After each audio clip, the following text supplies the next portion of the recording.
सुनो, horror files India में आपका स्वागत है। आज की कहानी कोई आम कहानी नहीं है, बल्कि एक सच्ची घटना पर आधारित है। तो चलिए, बिना वक्त गंवाए सीधे अपनी कहानी की तरफ बढ़ते हैं। लखनऊ से करीब 40 किलोमीटर दूर एक छोटा सा गांव, भदौली। शांत, साधारण, लेकिन एक समय ऐसा था जब वहां रात को कोई बाहर नहीं निकलता था। कारण, एक केस जिसे पुलिस ने आधे में बंद कर दिया। Case number 47। ये कहानी है सब इंस्पेक्टर अरुण यादव की। 2016 की बात है। उन्हें भदौली गांव में ट्रांसफर मिला। पहले दिन थाने में एंट्री करते ही उन्होंने एक पुरानी फाइल देखी, धूल से भरी हुई। ऊपर लिखा था, केस 47 पेंडिंग। अरुण ने फाइल उठाई। ये क्या है? उन्होंने कांस्टेबल से पूछा। कांस्टेबल चुप हो गया, फिर धीरे से बोला, सर, उसे छोड़ दीजिए। अरुण हंसे। क्यों, मर्डर केस है क्या? कांस्टेबल ने सीधा जवाब नहीं दिया, बस इतना कहा, जो लोग उसमें गए वो वापस नहीं आए। अरुण सीरियस हो गए। मतलब? कांस्टेबल बोला, सर, 3 लोग गायब हुए, एक ही जगह से, और तीनों आखिरी बार एक ही घर में देखे गए थे। अरुण ने फाइल खोली। अंदर फोटोज थे। एक पुराना घर, टूटा हुआ, गांव के बाहर। First missing Ramesh, 2014। Second, police constable, 2015। Third, एक और ऑफिसर, 2015। तीनों गायब। कोई बॉडी नहीं, कोई प्रूफ नहीं, बस एक ही लोकेशन। अरुण ने फैसला किया, आज रात वहीं चलेंगे। कांस्टेबल डर गया, सर, रात में मत जाइए। लेकिन अरुण नहीं माने। रात 11:36 PM। अरुण जीप लेकर गांव के बाहर पहुंचे। वो घर अंधेरे में खड़ा था, पूरी तरह सुनसान। ना कोई लाइट, ना कोई आवाज। बस एक अबैंडन्ड हाउस है, उन्होंने खुद से कहा। वो अंदर गए। दरवाजा खुद ब खुद खुल गया। किर्र। अंदर धूल, पुरानी चीजें, सब नॉर्मल। लेकिन एक चीज अजीब थी। घर के अंदर एक कमरा, जिसका दरवाजा अंदर से बंद था।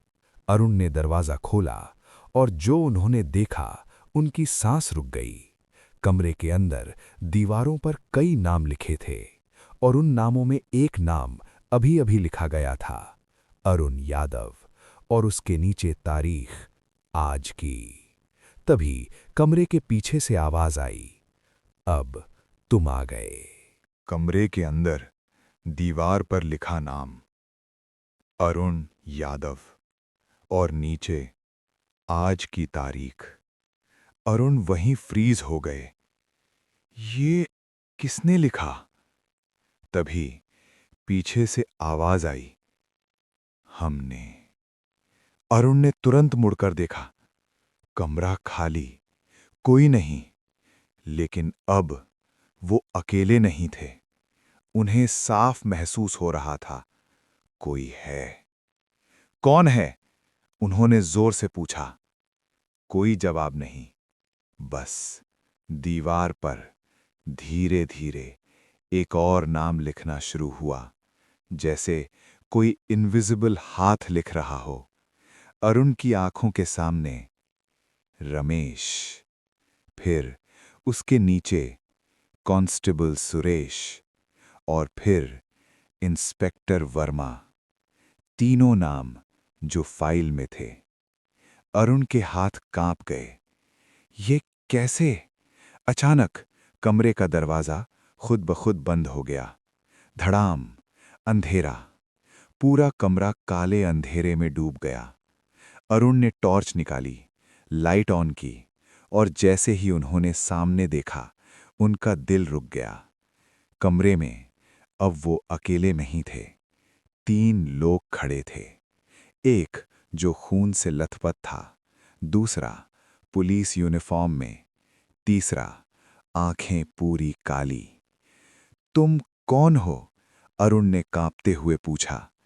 तीनों ने एक साथ कहा, हम वो हैं जो यहां से वापस नहीं जा पाए। अरुण पीछे हट गए। तुम्हें किसने मारा? उनमें से एक आगे आया। वो रमेश था। उसने धीरे से कहा, हम मरे नहीं, हमें रोका गया। किसने? अरुण ने पूछा। तीनों ने एक साथ कमरे के कोने की तरफ देखा, जहां अंधेरा और गहरा था।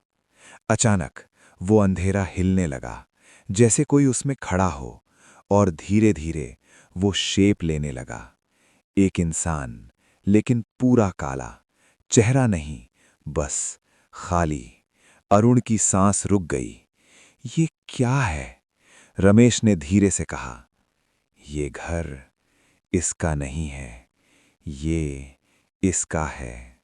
अचानक वो काली चीज अरुण की तरफ बढ़ने लगी, धीरे धीरे, जैसे वो जमीन को छुए बिना चल रही हो। भागो! कांस्टेबल चिल्लाया। अरुण ने दरवाजा खोला। इस बार दरवाजा खुल गया। वो बाहर भागे। कॉरिडोर पूरी तरह अंधेरा, लेकिन पीछे से कदमों की आवाज, तेज, बहुत तेज, जैसे वो चीज उनका पीछा कर रही हो। अरुण दौड़ते हुए बाहर पहुंचे। घर के बाहर हवा तेज चल रही थी, लेकिन जब उन्होंने पीछे मुड़कर देखा, घर गायब था। क्या? वो वहीं खड़े रह गए। सामने बस खाली जमीन। अरुण का दिमाग काम नहीं कर रहा था। मैं अभी अंदर था। तभी उनके फोन पर मैसेज आया, अननोन नंबर, केस 47 बंद नहीं हुआ, तुम अभी भी अंदर हो। अरुण फ्रीज हो गए। मतलब? उन्होंने नीचे देखा। उनके पैर धीरे धीरे गायब हो रहे थे, जैसे वो जमीन में समा रहे हों। और तभी उन्हें पीछे से वही आवाज सुनाई दी। अरुण के पैर धीरे धीरे गायब हो रहे थे, जैसे वो जमीन में खिंच रहे हों। नहीं! उन्होंने पूरी ताकत लगाई, लेकिन उनका शरीर उनके कंट्रोल में नहीं था। पीछे से वही आवाज, अब तुम भी यहीं रहोगे। अरुण ने आखिरी बार मुड़कर देखा। वो काली चीज उनके बिल्कुल पीछे खड़ी थी। चेहरा नहीं, बस अंधेरा। तू चाहता क्या है? अरुण चिल्लाए। वो चीज धीरे से बोली, जगह। किस चीज की जगह? हर बार एक नया, एक पुराना। अरुण समझ गए, ये घर या वो जगह लोगों को खींचती है और उन्हें बदल देती है। अचानक उनके दिमाग में फ्लैश हुआ, रमेश, कांस्टेबल, इंस्पेक्टर, तीनों अभी भी अंदर थे। तो वो अभी जिंदा हैं? अरुण ने पूछा।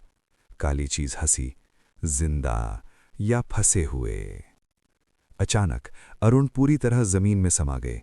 सब कुछ अंधेरा। कुछ देर बाद उन्होंने आंखें खोली। वो खड़े थे उसी कमरे में।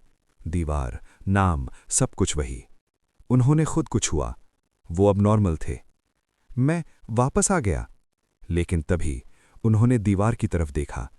एक नया नाम लिखा जा रहा था, धीरे धीरे, अरुण यादव। उसके नीचे परमानेंट। अरुण का दिल रुक गया। नहीं!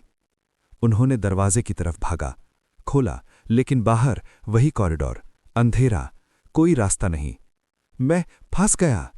तभी पीछे से आवाज आई, अब तुम्हारी ड्यूटी है। अरुण धीरे धीरे मुड़े। वो काली चीज अब उनके सामने थी, और धीरे धीरे उसका शेप बदलने लगा, और कुछ सेकंड में वो गायब हो गई। अब वो अकेले नहीं थे।